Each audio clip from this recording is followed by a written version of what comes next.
Problem 89. A stone is thrown off the roof of a building with an initial velocity of 11 feet per second upward from a roof that's 27 feet high. And we're asked to find this information about the position of the rock.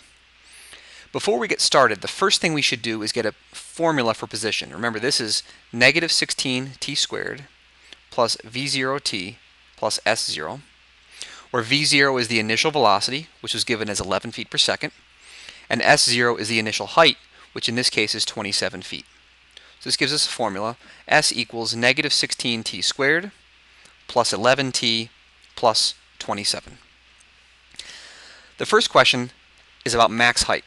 To find the maximum, we're looking for critical numbers. To do that, we take the derivative and set it equal to 0.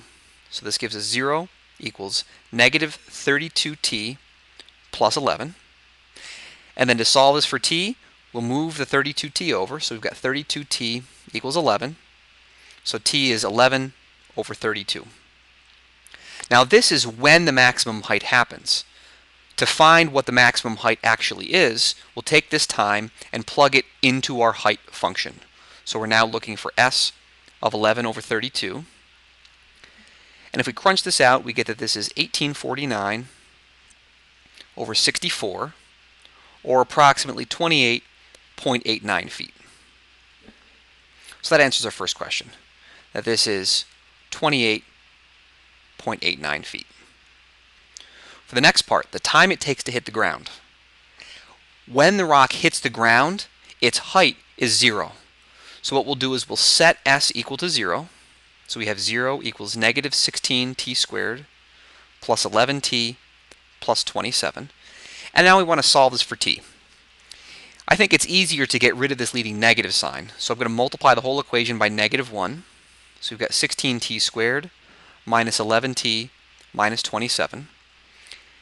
And even if you don't see it, it turns out that this equation factors. This is 16t minus 27 times t plus 1. Now if you don't see this, you can use the quadratic formula to get a solution to this.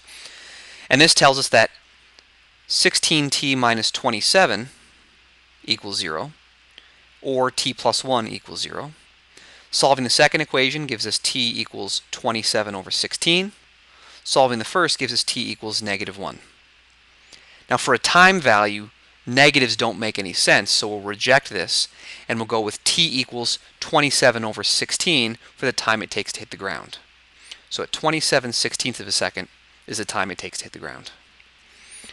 Part C asks for the velocity and speed at ground level. So to find, we know how long it takes to hit the ground, that is 27/16. So now we want to know what the velocity is at 27/16 seconds. So remember, our velocity formula is given by the derivative of position. So this gives us negative 32t plus 11. And we're going to evaluate this at t equals 27/16. So this gives us negative 32 times 27/16 plus 11. And evaluating this, we get that this is negative 43. So that means our velocity is negative 43 feet per second, while our speed doesn't include sine, so the speed is 43 feet per second. And then finally, to get the average velocity, the formula we have for the average velocity is this is the change in position, so it's s of 1 minus s of 0, divided by the change in time, 1 minus 0.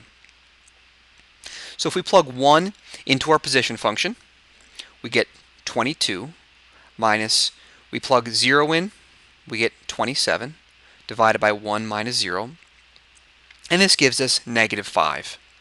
So our average velocity is negative 5 feet per second.